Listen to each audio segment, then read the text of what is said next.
Ladies and gentlemen, boys and girls, welcome to a StarCraft 2 Heart of the Swarm replay that we'll be having a look at today. It is a Terran vs Protoss matchup. We've seen a couple of these lately. I don't know what's going on. Apparently we've got a lot of TvP happening in the scene, but I have been on the lookout for some really good replays, and this is certainly one of them. I've actually been sent this one by our red Terran player down at the bottom right-hand side here. He's a local from my region. He's currently playing on the Korean server in the High Masters. It is Kreamy, who currently plays for the eCKo esports team and also for the MGG clan as well. And he's a player. We'll see his particular style very soon, but it will be a very interesting matchup. He is up against the Protoss, as we mentioned. We are on Whirlwind, and it's all the way up to the top left-hand side. It is our blue barcode Protoss. As I said, Korean server. You get a lot of these barcode players, and this is one of them here. We'll just call him Blue, I guess, is probably the easiest way to deal with it.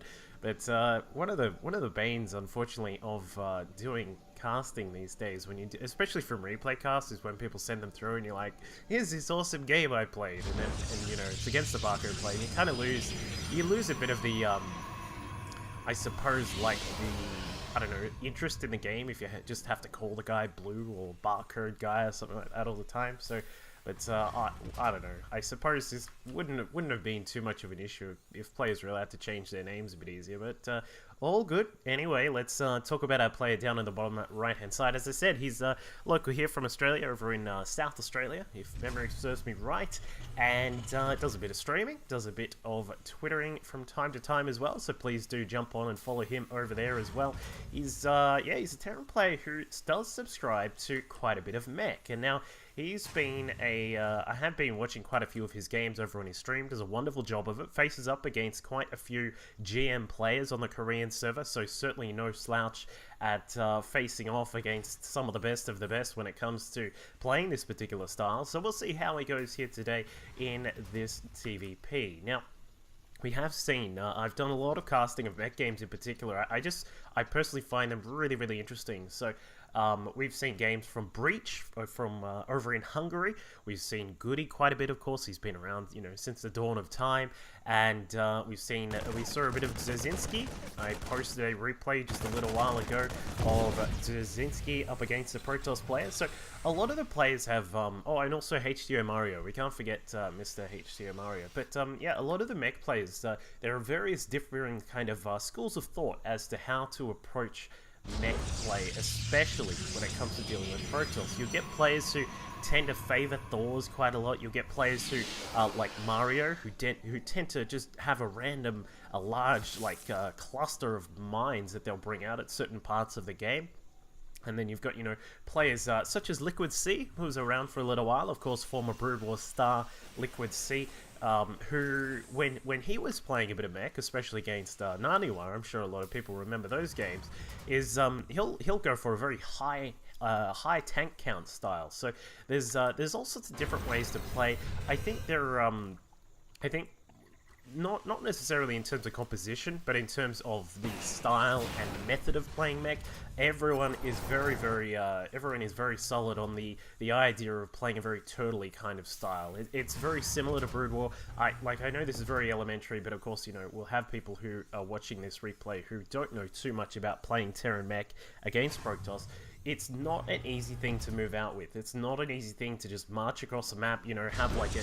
There's not necessarily certain, you know, at 130 supply, I'm gonna march across the map and kill him. There aren't as many kind of ways to do that with mech. It's a very expensive, a very tactically demanding, and just in general, a very strategic kind of style that you have to be very careful with. And this is why very, very little people try and play it. We've seen Flash trying to use it a little bit more in some of his high-level games, and even Flash is struggling against some of the top-level players, just simply because in TvZ it can be difficult with Vipers and Swarm Hosts if the other player is very good with those two particular units. And of course in TvP there are so many hard counters, there's so many ways to deal with mech, with you know, Immortals and, you know, Tempest, Void Rays, all these kinds of things that can be extremely annoying for mech players. But as I said, there are varying kinds of ways to do it. Kreamy is going to open us up with very, it's a little bit more of a defensive style here. Just at the start, it looks very similar to a very normal kind of bio play. We've got the bunker out at the front. We can see a few Marines are out, filling up that bunker as well, getting the natural all saturated here. And then he is also going to pick up a couple of these Hellions. So we'll see quite likely a Hellion drop coming out of our Terran player down here. Just finishing up 3 and 4. We're now going to switch over the racks and the factory. Going to drop down here, switch over that reactor and get a few more Marines cranked out, I would assume it would be. And for Kreamy, he is going to head across the map and try and get some damage done with a drop of these Marines. This is all very standard. Like, at the moment, this looks very, very standard. This doesn't look like mech at all, but I can assure you it is going to be mech. But as we can see, Oracle's going to come through. Kreamy reacting pretty quickly, get some of those SCVs out, but will lose quite a few on the way. They will be forced down towards the natural. Now, the thing about the Oracle is that, of course, it can take out a couple of Marines, and we only have 2 here because the rest were sent across the map in that medevac. So for now, the Oracle is going to have free reign across this base until that turret finishes up, which it has done just now. Very nicely done. And this gives, you know, this forces Kreamy on the back foot when it comes to his economy. But what he can do is try and counteract that with some pressure of his own, dropping into the main base in this little position here where there is no way for Zealots to get into there. But we can also see that Hellions have made their way into the natural. So the worker kill tally is going to climb up for our Terran player. He has already got a ridiculous amount of damage done. Look at what these Marines have done. That is fantastic work here. Mothership Core forced to activate the photon overcharge on both of the next side. Hellions are getting still massive amounts of damage done, but it looks as if that'll be pretty much the end of it for now. One last swipe, he does get a single probe there. So 26 workers killed by Kreamy to start off this game. A wonderful start if I have ever seen one. Now, one thing that is also very common throughout mech play is that a lot of the mech players will say, yeah, you do need to get a little bit of economic damage done at the start, otherwise you can have trouble sort of catching up, because a lot of the time when Protoss and Zerg players identify that you are going for mech, they'll take advantage of that by utilizing the fact that mech is a very immobile kind of style. You don't see Thors just rushing around the map, killing off bases very easily. So a lot of the time, Protoss players, they'll take a 3rd Nexus very quickly, maybe even a 4th. Zerg players will do the same, except it'll be something like 5 and 6 bases. So these are the kinds of things that you have to be prepared for, and this is why a lot of the time when it comes to playing some mech, a lot of people will say, yeah, you need to get some damage done right at the start, otherwise you're going to be falling behind.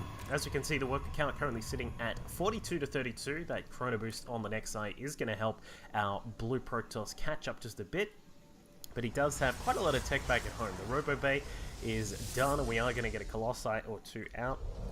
We can see that Oracle is still making itself quite useful, just patrolling around. May want to throw down a Revelation or 2 if possible. But not if that happens, almost getting taken out by the turret and the bunker with the Marines inside. There is going to be a Banshee heading across the map from Kreamy. This is something that we rarely ever get to see, is a player sending out a Banshee against a Protoss player. Now, a couple of reasons for this. Obviously, I'm sure you can figure these ones out for yourself, but Banshees they just aren't as good as they used to be. They used to be something in lower level kind of matches. You can catch out a player if they aren't ready for, especially Cloak Banshees. But generally these days, Protoss players are very good with identifying these kinds of things, and Kreamy is not going to have a fun time. The Observer should be able to finish, yeah. The Observer and the Phoenix just able to scout that out and take that down. But for the moment, Kreamy has still had a massive worker lead after that great start with that Hellion and the Marine drop inside the main. So he's going to be feeling confident right now. Mr. Blue is going to just fly his way inside. You can see extra factories now just finishing up here for the Terran player. He should be able to identify that and say, alright, that's actually, 2 factories too many, because we are going to be taking up to a total of 3, and he should be able to adjust as needed for that. Now, what we do normally like to see out of Protoss players when we are talking about dealing with mech, the extra robos, stargates, these high-level production facilities are really what you want to do. There's a few harassment techniques you can use. Blink Stalkers, very mobile units, and also things like immortal drops. I've seen some players. I was actually watching Zerzinski's stream the other day, and he played against Axeltos, and Axeltos very cleverly used some immortal drops with Zealots inside as well, which were doing a lot of damage, and it makes it very hard because, as we said, tanks are very slow, It can take a little bit of time to take out a warp prism, and these sorts of things can just really put a hassle on your play when it comes to mech. So Kreamy now finishing up another command center here.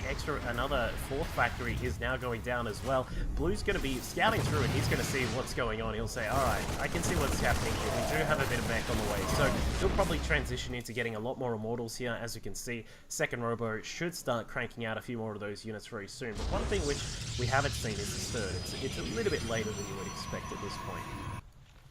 So Kreamy now getting the tank count up. We've got 3 out so far, a couple more just on the way right now. We've still got a huge bunch of Marines. This is not the most standard sort of thing to see with most kinds of mech play, but it does give you a little bit of added mobility. You may be able to find a ninja base and snipe it or something with these Marines, because they do march around a little bit quicker than tanks can.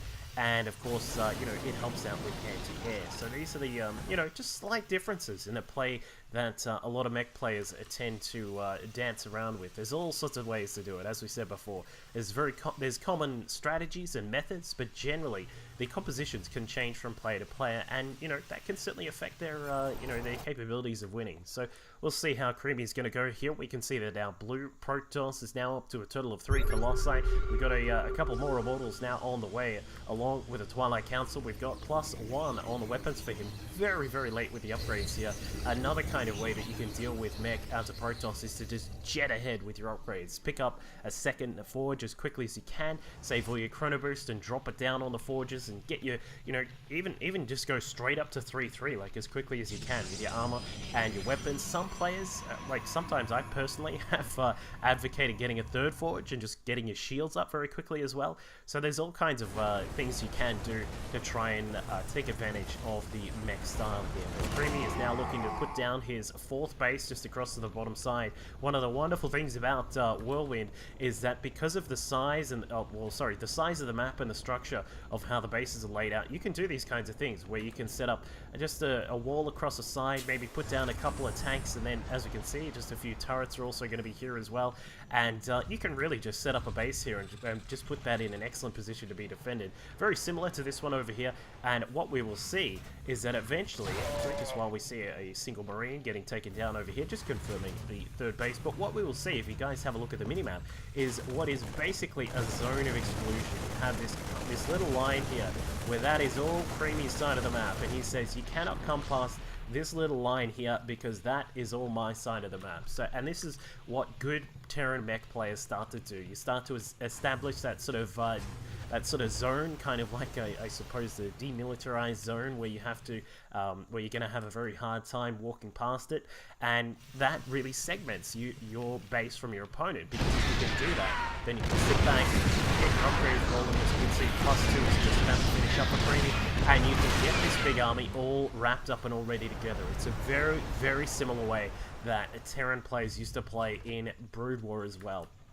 Because back in Brood War, we did get to see mech versus Protoss basically all the time. It was the best kind of composition to use in that matchup. It was, I suppose, extremely rare to ever see Marines and Firebats and Medics and all those kinds of things make it onto the field. There are a couple of interesting builds that utilized those kinds of things, like the Deep 6, which I'll give 5 points to anyone who knows what I'm talking about with that. But yeah, it was very rare to see that kind of thing. But as you can see, Kreamy identifying that his opponent is now getting a very huge total of Immortals here alongside these Stalkers. Their upgrades still very lacking. I'm a little bit disappointed with our blue player here, just because we're only getting +2 weapons now and still no sign of a second forge. So he is going to be lacking in the upgrades quite a bit here. Kreamy all the way up to around about a third of the way done with his +3 on his ground weapons. We can see the Ghost Academy is also done. In fact, 2 Ghost Academies are now done, with the Mobius Reactor and Cloak almost prepared for those Ghosts. So he is going to move into what is a very traditional kind of Ghost mech style, utilizing Ghost EMPs to knock out the shields on the Immortals, and then of course the Colossus as well. This means that it just becomes a very easy process to shred this army. If you can knock down an EMP in that center sort of position here, and then, you know, maybe catch the Archons as well, like any direction you approach from, if you decide to come in from the sides or perhaps from the front just straight up, you'll be able to knock out that army extremely quickly. So this is one thing which we can see that Kreamy has prepared for quite nicely. One thing that he hasn't prepared for, that I'm a little bit surprised about, is this kind of drop back inside the main base. Vikings will come along and should be able to deal with the Warp Prism, no questions asked, but the Zealots aren't going to take down this Ghost Academy. Luckily for Kreamy, this was only building a nuke, and, you know, we say luckily, but I mean, the other one was also getting the Mobius Reactor at some point. If the Ghosts don't have their Mobius Reactor and don't have their Cloak, they lose quite a lot of their efficiency when it comes to the big fights. So I do like that he got that out as quickly as he could. We can see a 5th base is now on the way for Kreamy as well. A couple of Phoenix trying to get some damage done, but no hope of that. With 3 turrets, 2 bunker setups with some Marines in there as well. So that gives Kreamy quite a lot of defensive power and presence there at that 4th base. So he is now starting to max out. We can see our Terran player is up to 199 supply. This has been an extremely passive game for the entire 21 minutes so far, but I have a funny feeling it's about to get a little bit crazy as Kreamy moves forward. Blue Flame Hellbats at the front. Immortals are going to get taken down on their shields, and the Blue Flame Hellbats are going to push forward. Wonderful EMPs have removed almost all of the Immortal shields there. In fact, Kreamy has taken out quite a lot of that army. The Immortals, the Colossi have all but disappeared. Just a few of those Immortals are left over, and our Blue Protoss is forced to head back home for just a little bit now, or at least back off for a moment while he regenerates those shields, because that is a very, as we said, a very textbook, a very standard kind of way of playing Ghost Mech here. Get those EMPs down, get your tanks into position, get a really good firing range as well. What we saw with the layout of the units there was that Kreamy waited until he had his units in a really good spread across that position. We saw the Protoss player was just sitting in this middle position. If you siege up all your units and they're actually a little bit further back, like if they were just sort of ready for dust-off. Right. Additional supply depots If you siege up and all units are actually just sort of down in this kind of area here, and some of them at the back won't actually fire, then you're going to lose a lot of efficiency in your battles. So that is a really good way, a really good example of that kind of tactical positioning that's needed in Mech versus Protoss. But Kreamy has really established a lot of dominance in this map right now. We can see he scans forward. I'm not sure what the blue guy is up to, because he's going to be in a lot of trouble yet again. There are those EMPs blanketing the field. Vikings up in the air, not really able to do too much. There are no targets, but a nuke does get thrown down, and we are going to see a nuclear missile. What is he? What is the blue guy doing? I don't think he heard that. I do not think he heard that, and this is what's going to happen. Oh my lordy. What an impressive nuke there from Kreamy. That takes his opponent's supply down to 128. He is madly scrambling to get some more units out. We've got carriers. We've got... Oh, sorry, we've got Void Rays on the way out. I thought that was a carrier for a second there. But we've got Void Rays. We've got a few Immortals here as well. And things are looking pretty good for Kreamy at this point. He will have a few Zealots running by into the 5th base, but I don't think this is going to get too much damage done. And now Kreamy is just going to waltz his way inside the natural base. There are too many Vikings for those Void Rays at this point, especially when you factor in those Ghosts. You see maybe a sniper, just targets down the Ghost, but the Ghosts get annihilated by the Storms. Wonderful Storms by the blue guy there, and he moves in with these Void Rays, but they do lose all of their shields.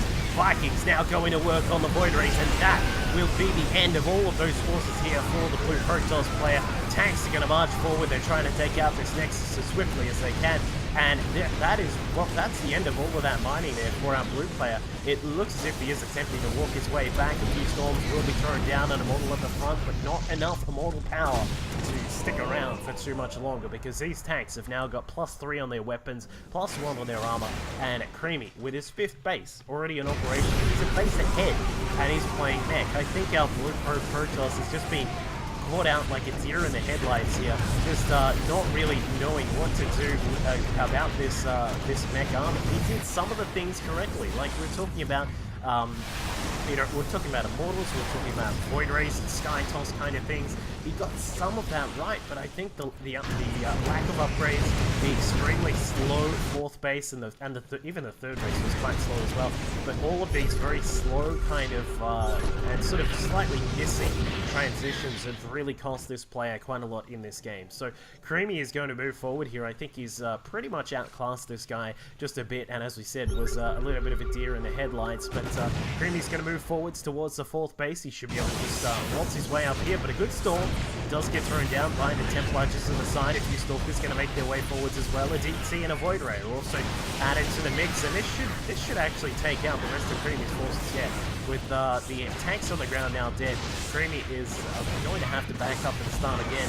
But, you know, this is a point where it doesn't really matter. A lot of the time, like we spoke about it earlier on in the game, a mech army is a very slow, very methodical, and a very hard, expensive army to build up. But when you've gotten to this point, yeah, and I think the blue guy agrees, he already knows that he's gone, he's lost his natural, he's third, he knows the fourth will be in trouble very soon, and it taps out. So quite a kind of a passive game in a way, but I mean, we had a wonderful nuke there from Kreamy, and a great example of how to play a very standard Ghost Mech style. Make sure you jump onto his stream and say hello on Twitter. Make sure you have a look at my stream and Twitter as well. I'll catch you all next time.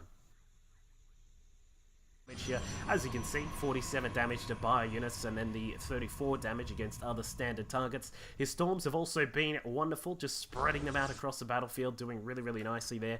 And for minigun, he's been sticking with a much more